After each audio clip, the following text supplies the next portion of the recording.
Tia Bevan collided with a stranger in a rain-slicked alley at 12:02 a.m., wearing jeans with a ripped knee and clutching a camera with a cracked lens that had cost her 3 months of ramen dinners.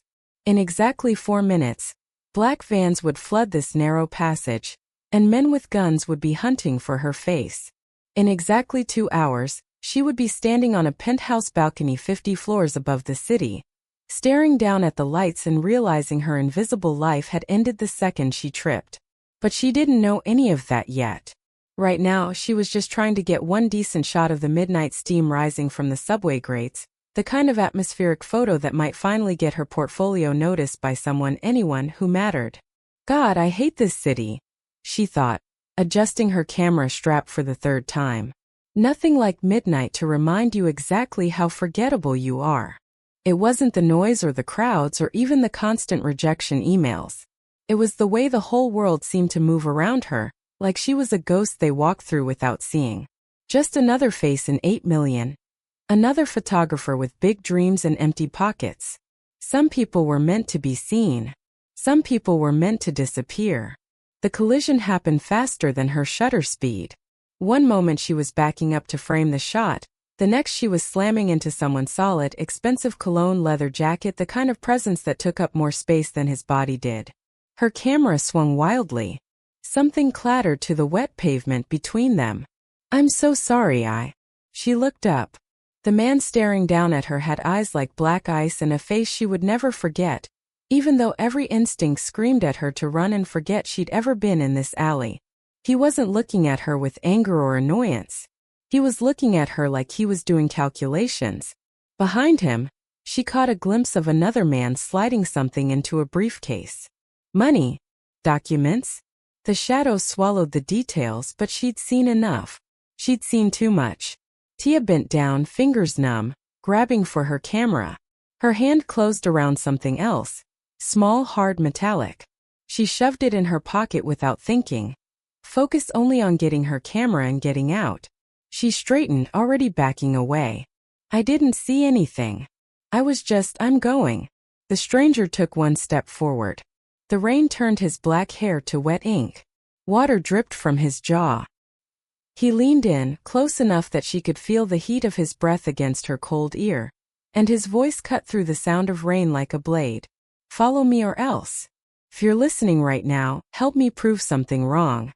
My mother said I wouldn't even reach 2,000 subscribers, but I believe stories like this deserve to be heard. Help me show her that these tales matter.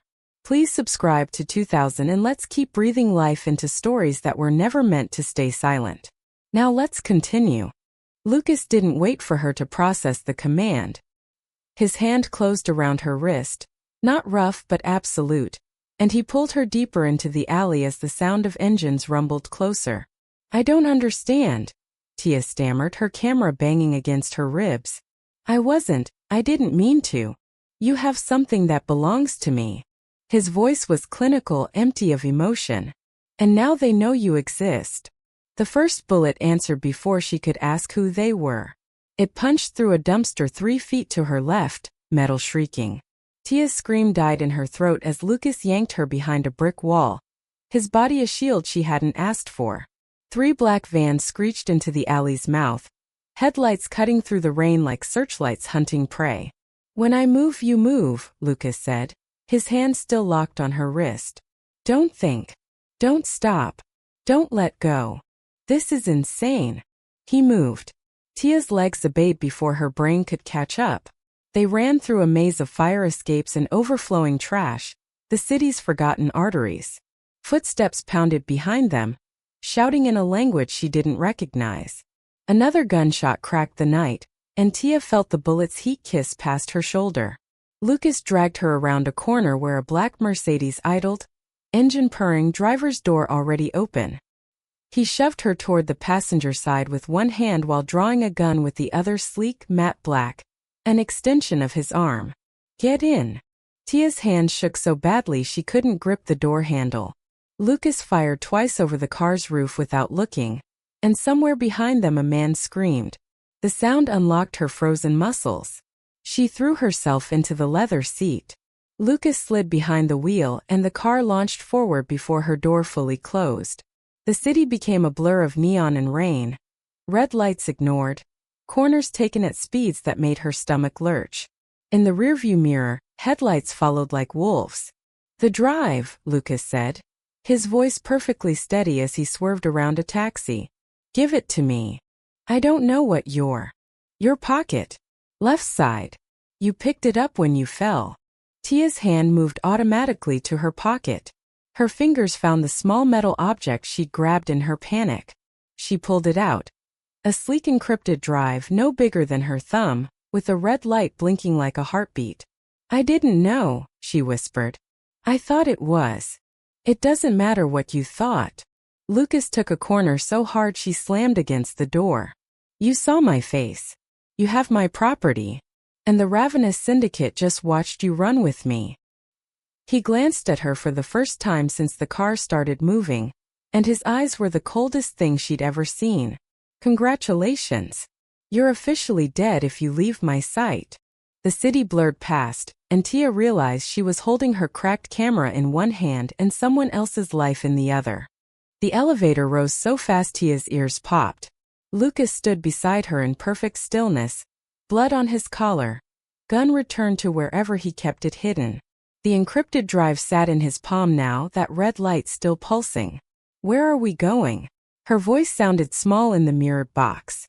"Somewhere they can't reach you." "And after?" He didn't answer. The numbers climbed 40, 45, 48, until they stopped at 50. The doors opened onto a penthouse that looked like it had been carved from obsidian and glass. Floor-to-ceiling windows framed the entire city, a glittering grid far below. Everything was sharp edges and dark surfaces, more museum than home. A man waited by the windows, arms crossed. Tall, scarred, with the build of someone who'd learned violence young. His eyes swept over Tia like she was cargo to be assessed. "You brought her here," he said flatly. "Not a question. An accusation." "I didn't have a choice, Silas." Lucas moved past him, already pulling off his jacket. "They saw her face. They know she exists. So let them have her." Silas's voice held no malice, just cold pragmatism. "Why is she our problem?" Tia's stomach dropped. Lucas paused, his back still to both of them. "Because I decided she is." The words hung in the air like a verdict. Silas's jaw tightened, but he said nothing else. "Lucas." A younger woman appeared from a hallway barefoot, wearing paint-stained jeans and an oversized sweater.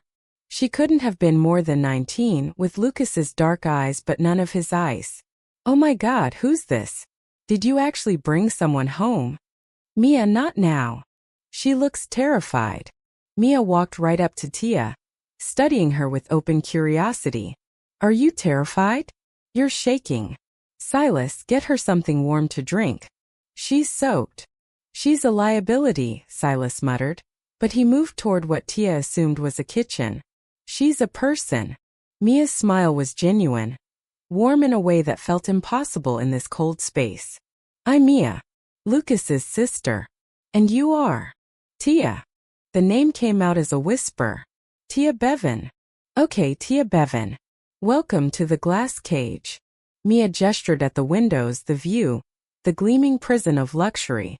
"Fair warning, the door's locked from the outside, the elevator needs a code, and Lucas is extremely serious about the whole 50-floor rule. But the coffee's good and I'm in excellent company." Tia looked at Lucas, who was already walking away, the encrypted drive still in his hand. "Wait, I can't stay here. I have a life. I have an apartment, I have." He stopped, turned his head just enough that she could see his profile. "You had a life." His voice was quiet, final. "Right now you have me. And that's the only reason you're breathing." The hallway swallowed him and Tia stood in her wet jeans, holding her cracked camera, realizing she'd become a ghost in a different way. This time someone could see her. She just couldn't leave. Tia woke in a guest room that cost more than her annual rent, disoriented by Egyptian cotton in silence. Dawn bled through the windows, painting the city gold. For 3 perfect seconds she forgot where she was. Then she remembered the alley. The bullets. Lucas's hand on her wrist. She sat up, reaching instinctively for her camera on the nightstand. Her fingers brushed something else. Cold, metallic, impossible. A second encrypted drive. Tia's breath caught. She pulled it from beneath her camera, studying it in the weak light. Identical to the one Lucas had taken, down to the blinking red heartbeat. She must have grabbed two in the chaos of the collision. One had fallen from Lucas's associate. But this one he didn't know she had. Her photographer's mind cataloged the possibilities like composing a shot. This was leverage. Insurance. The only card she had in a game where everyone else held guns. Whatever was on this drive mattered enough to kill for. Enough to keep her prisoner. Enough to buy her freedom. Tia's thumb traced the metal edge. She could walk out to that cold living room right now, hand it to Lucas, and maybe he'd let her go. Maybe he'd see she wasn't a threat. Just a girl who'd stumbled into the wrong frame at the wrong time. Or maybe he'd realize she'd been holding it all along. That she'd lied by omission. That she was more dangerous than he thought. She thought of Silas's flat voice. So let them have her. She thought of the ravenous syndicate, whoever they were, hunting for her face in the dark. She thought of her apartment with its leaking faucet and overdue rent, the life that had felt like slow suffocation but was at least hers. The drive grew warm in her palm. Mia's voice drifted from the hallway. Is she awake yet? I made pancakes. Well, I attempted pancakes. They're more like conceptual breakfast. Footsteps approached. Tia shoved the drive deep into her jeans pocket just as Mia knocked. Tia? Are you alive there? Yeah. Coming. She stood, legs unsteady, and caught her reflection in the floor-length mirror. Same ripped jeans. Same girl. But something in her eyes looked different, hunted, calculating. She'd spent her whole life trying to be invisible, and now invisibility was the only thing keeping her alive. The drive felt like a bomb in her pocket. In the kitchen, Lucas stood by the windows with black coffee, scanning his phone. He looked up when she entered, and for a moment their eyes met. Tia's hand went reflexively to her pocket, pressing the drive against her thigh. Sleep well. His tone was neutral, but his gaze was a lie detector. As well as a prisoner can. Something flickered across his face. Amusement, maybe, or respect for the defiance. You're not a prisoner, he said quietly. You're protected. Tia touched the drive through her pocket and wondered if he could hear her heart hammering. She wondered which would kill her faster, keeping the secret or telling the truth. 3 days passed in the glass cage, and Tia discovered that luxury made a terrible prison. She paced the perimeter like a cat, memorizing every locked door, every window that didn't open, every angle of her confinement. On the 4th morning, she found herself on the balcony with her camera, trying to remember what it felt like to create something instead of just surviving. The city sprawled below, 8 million lives moving in patterns she once tried to capture. Now she was trapped above it all, neither ghost nor participant. She raised her camera, adjusting for the early light. Click. The Chrysler Building's spire-piercing clouds. Click. A plane leaving a contrail like a scar across the sky. Click. Her reflection in the glass behind her, small and... You're using the wrong aperture for that distance. Tia spun. Lucas stood in the doorway, coffee in hand, watching her with that calculating stillness that made her feel like a specimen under glass. I didn't hear you. I know. He moved onto the balcony, and she instinctively stepped back. He noticed, and something almost like hurt flickered across his face before disappearing. You're trying to capture depth, but at f/1.8 you're losing the foreground. You know photography? My mother did.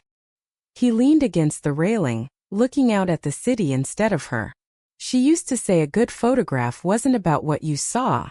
It was about what you noticed. Tia lowered her camera slowly. This was the first personal thing he'd ever shared, and it hung between them like a truce. What happened to her? She noticed the wrong thing. His voice was flat, fact without feeling. My father's business partner beat a man half to death in our garage. She took photos as evidence. They killed her for it. The words landed like stones. Tia's hand went to her pocket, To the drive she'd been hiding for 4 days, and guilt twisted her stomach. How old were you? 12. Old enough to inherit everything. The business. The enemies. The crown I never wanted. He finally looked at her, and his eyes held something raw. Mia was 2. She doesn't remember having a choice. I remember exactly when mine was taken. Tia saw it then. The jagged scar running from his collarbone down beneath his shirt. Not from a recent fight. Older. Deeper. Is that why you? She stopped, unsure how to finish. Why am I keep you here? Lucas's laugh was bitter. You think I'm protecting you because you remind me of her? No. I'm keeping you here because I know exactly what they do to witnesses. He pushed off the railing, close enough now that she could see the fractures in his control. My mother ran. She thought she could hide. She was wrong. I'm not your mother. No. You're alive. His hand rose, and for a heartbeat she thought he might touch her face. Instead he caught her camera strap, adjusting it. Keep shooting. It's the only honest thing in this place.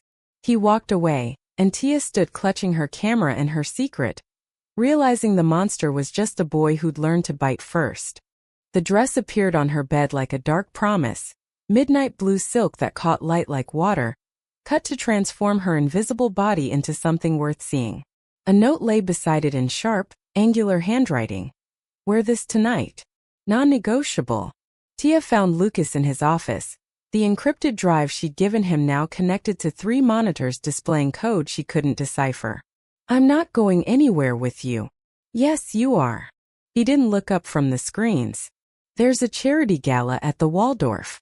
Every major player in the city will be there, including the person who sold me out to the ravenous. And you need me because I need to look vulnerable. Now he met her eyes, and she saw the chess game playing out behind them. A man who brings a date, especially one who looks terrified, appears distracted. Soft. It makes people comfortable enough to make mistakes. So I'm bait. You're camouflage. He stood, moving around the desk with that predatory grace. And insurance. Whoever's betraying me won't expect you to be there. Your presence will make them nervous, force their hand. What if I say no? You won't. He pulled a small device from his pocket, a flesh-colored earpiece no bigger than a pill. You'll wear this. I'll hear everything you hear. If anything goes wrong, you follow my instructions exactly. Tia took the earpiece, her other hand reflexively touching her pocket where the second drive lived. The weight of her secret felt heavier with each passing day. Why do you trust me with this? Something flickered in Lucas's expression. Not quite a smile, but close. I don't trust you. But I've been watching you for 6 days. You're observant. You notice details other people miss. That photographer's eye. He stepped closer, and she could smell his cologne mixed with coffee and danger. And you're terrified, which means you'll be careful. Fear keeps people alive. I'm not afraid of you. Liar. But his voice held no accusation, almost admiration. You're afraid of everything. It's why you've spent your whole life behind a camera instead of in front of one. The observation cut deeper than any threat. Tia's fingers tightened on the earpiece. If I do this. When you do this. When I do this, she corrected. And we survive, you let me leave. Lucas studied her for a long moment, and she couldn't read what moved behind his eyes. Finally he nodded. If we survive and you still want to leave. He paused. We'll discuss it. It wasn't a promise. The Waldorf ballroom glittered like a diamond mine. All crystal chandeliers and champagne flutes, and people wearing their wealth like armor. Tia felt every eye track her entrance on Lucas's arm. The invisible girl suddenly spotlit. Breathe, Lucas murmured, his hand steady at the small of her back. You're doing fine. The earpiece crackled softly. She'd almost forgotten it was there. They moved through the crowd like sharks through smaller fish. Lucas introduced her to men with dead eyes and women with calculated smiles, playing the role of distracted lover with unsettling ease. His hand never left her waist, possessive and protective in equal measure. Senator Byrne, 3 o'clock. Lucas's voice came through the earpiece even as he smiled at a congresswoman. "Watch his hands. If he signals anyone, tell me." Tia tracked the silver-haired man across the room, her photographer's eye cataloging details. Nervous energy. Checking his phone. Eyes darting toward the service entrance. "He just texted someone," she whispered into her champagne glass. "Good girl." Lucas's thumb traced a circle on her back. Anyone watching would think it affectionate. "Stay close to me now." But the crowd had other plans. A waiter with a tray created separation. A couple swept between them. Tia found herself pushed toward the balcony doors, suddenly alone in a sea of strangers. The earpiece crackled. "Tia, don't move. I'm coming to." A hand closed on her elbow. Hard. "Wrong. Miss Bevan." The voice was smooth, European, and cold. "You're coming with us." Tia's training from 6 days of captivity kicked in. She twisted, using the move Silas had taught her during a bored afternoon. But the man's grip was iron. A second man appeared on her other side, blocking escape. "Scream and we shoot the blonde woman behind you," the first man said pleasantly. "Walk calmly toward the service exit." They were moving her through the crowd and no one noticed. She was disappearing again, this time permanently. Then Lucas was there. He didn't shout. Didn't rush. He simply appeared in front of them like death materialized, and the temperature dropped 10 degrees. His hand wrapped around the first man's wrist with surgical precision, and something cracked. The man screamed. The ballroom noticed. Lucas's other hand had a gun pressed beneath the second man's ribs, invisible to everyone but Tia. "You touched her." His voice was conversational, empty, absolutely terrifying. "I'm trying to decide how many bones to break before I let you leave. Lucas, we were just..." "You touched her." Each word landed like a bullet. His eyes found Tia, scanning her for damage, and what she saw there made her breath catch. Not a cold calculation. Hot. Protective fury barely leashed. Security converged. The two men were escorted out, the first one cradling his broken wrist. Lucas pulled Tia against him, his heart hammering beneath expensive wool. "We're leaving," he said into her hair. "Now." And Tia realized that being possessed by Lucas Webster might be the safest cage she'd ever known. The penthouse felt different when they returned, charged, dangerous, like the air before lightning strikes. Silas was already there, armed and grim-faced. Mia had been sent somewhere safe. The chess pieces were moving toward the endgame. Lucas paced by the windows, phone pressed to his ear, speaking in clipped commands. When he finally hung up, he looked at Tia with something she'd never seen in his eyes before. Regret. "They know you were at the gala. They know you're here." He crossed to his desk, pulled out a burner phone and a thick envelope. Senator Byrne confirmed it before Silas convinced him to talk. "The Ravenous are coming tonight. Then we fight." The words surprised her. When had she started saying we? "No. You run." He pressed the phone and envelope into her hands. "There's 10,000 cash, a bus ticket to Portland, and a contact who'll give you a new identity. You leave now, you disappear before they get here." Tia stared at the phone, the paper freedom in her hands, and felt the weight of the encrypted drive still hidden in her pocket. She should tell him. Should confess she'd been holding insurance this whole time. But the word stuck in her throat. "You promise we'd discuss it. If I wanted to leave." "That was before they touched you." His voice cracked just slightly. "Before I realized keeping you here makes you a target. Go, Tia. Be invisible again. It's what you're good at." The observation stung worse than any bullet. She looked at this man who'd made her a prisoner and a person in the same breath, who'd protected her like she mattered when she'd spent her whole life not mattering at all. "What about you? I will end this. Tonight." He turned back to the windows, dismissing her. "Silas will take you to the service exit. Don't look back." The elevator ride down felt like falling. Silas handed her a jacket, keys to a car parked 2 blocks away, and said nothing. The night air hit her face, cold and free and terrifying. Tia walked. 1 block. 2. The bus station glowed ahead. the promise of escape, of the invisible life she'd claimed to want. Her hand clutched the burner phone. Her other hand found the encrypted drive. She stopped. Thought of Lucas at 12, losing his mother to men who killed witnesses. Thought of his hand on her back at the gala, protective and possessive. Thought of the way he'd looked at her on the balcony, like she was the only honest thing in his world of shadows. Thought of the secret she'd kept, the insurance policy she'd never cashed. The bus station waited. Freedom waited. Tia turned around. She ran back toward the glass cage, toward the man who'd captured her, toward the only place she'd ever felt like someone worth protecting. The drive burned in her pocket like confession, like promise, like the choice she'd finally made. Some people were meant to run, and some people were meant to stay and fight. The elevator wouldn't respond to her desperate button pressing. Of course, Lucas had locked it down. Tia found the emergency stairs and climbed, lungs burning, 50 floors between her and whatever hell waited at the top. She heard the gunfire at floor 48. The stairwell door to the penthouse hung open, lock destroyed. Tia crept through, camera in one hand.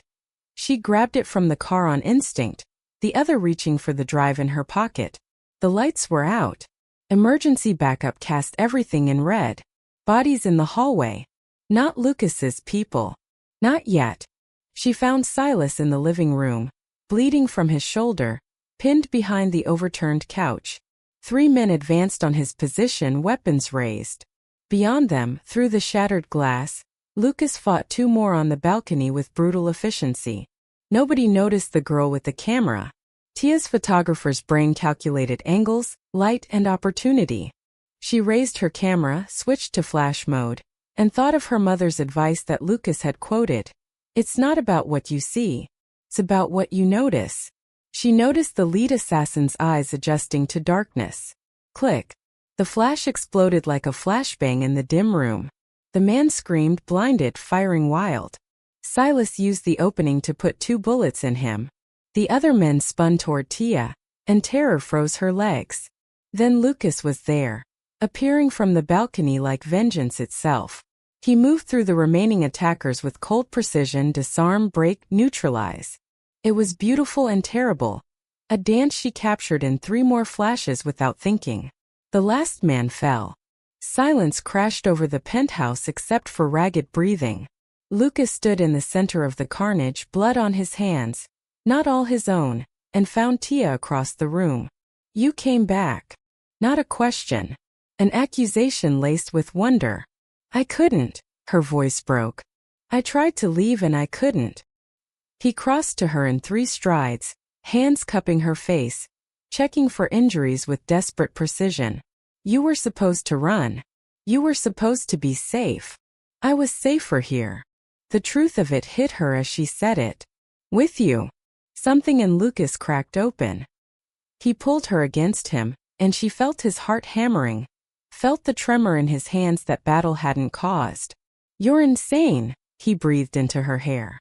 Probably. Tia pulled back just enough to look at him. This monster who'd become a man. This captor who'd become her choice. Her hand found the encrypted drive, pulled it from her pocket. And I need to tell you something. I know. His thumb traced her jaw.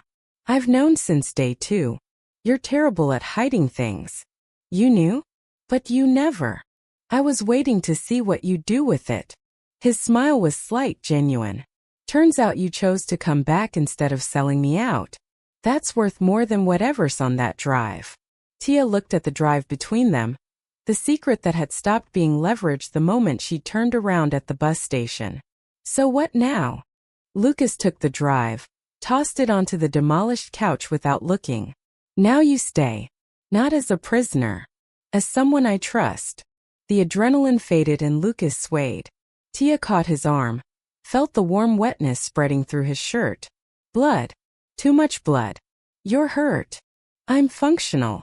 But his jaw was tight, skin pale beneath the emergency lighting. Sit down before you fall down. She guided him to the one chair still upright, her hands surprisingly steady. Years of photographing strangers had taught her to see details others missed.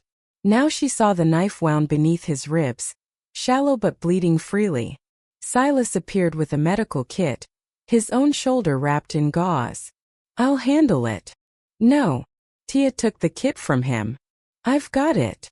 Lucas watched her with heavy-lidded eyes as she cut away his shirt, revealing the topography of scars she'd only glimpsed before.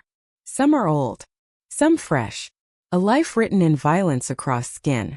"You don't have to do this," he said quietly. "I know." She pressed gauze against the wound, applying pressure. "But I'm choosing to." The word hung between them, choosing. Not captured. Not protected. Choosing. Outside the shattered windows, dawn crept over the city. The same view she'd photographed a week ago when she was still a prisoner. Now the glass cage had no walls and she was staying anyway. "Your invisible life is over," Lucas said, reading her thoughts like always. "The moment you came back, you made a choice. The ravenous know your face. My enemies know you matter to me. There's no going back to your apartment, your anonymity." "I know." Tia secured the bandage, her hands finally trembling now that the crisis had passed. "I died in that alley." The old Tia, the one who hid behind cameras and disappeared in crowds, she's gone. "And who are you now?" She looked at him. This man who'd kidnapped her to save her, who'd given her freedom and watched her choose captivity, who'd known about her secret and trusted her anyway. "I'm the woman who sees you." She touched his face, tracing the scar on his jaw. "Not the monster everyone else sees. Not the king. Just Lucas. The boy who lost his mother. The man who protects what's his. Mine." He caught her wrist, pulled her closer despite the pain it cost him. "Is that what you are? If you'll have me." His laugh was soft, exhausted, genuine. "I've had you since the moment you crashed into me in the rain. I just had to wait for you to catch up." Tia kissed him then, tasting copper and smoke in new beginnings. When she pulled back, she found her camera on the floor, miraculously unbroken. She raised it, focused on Lucas in the dawn light, wounded, triumphant, watching her like she was the only thing in focus. Click. "What was that for?" he asked. "Evidence." She smiled. "That invisible girl can become visible. That monsters can be men. That sometimes the wrong stranger is exactly right." Lucas pulled her into his lap, careful of his wound, and pressed his forehead to hers. "No more running? No more running," Tia promised. "I'm staying in the cage." Turns out it was never locked from the outside. Through the broken windows, the city woke below them. Somewhere down there, another invisible person was taking photos, trying to be seen. But Tia wasn't invisible anymore. She'd been found by the one person who'd always been looking. Thank you for watching this story to the end. If you enjoyed this story, you will surely love the next one. It's as crazier and more intriguing as I can ever imagine. So do check it out. Click on the image showing on your screen right now to watch the next one. Please don't forget to subscribe.